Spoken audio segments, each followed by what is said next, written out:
So if the operating system in your PC is not Windows, you can come here and click on other platforms.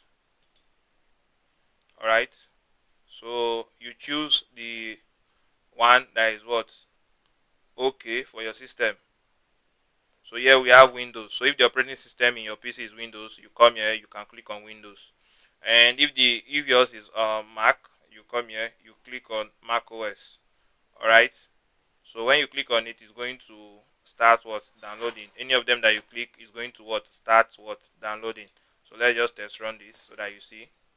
So you can now see it has begun to what download. Okay. I don't want to download this. The operating system I'm using is what is Windows.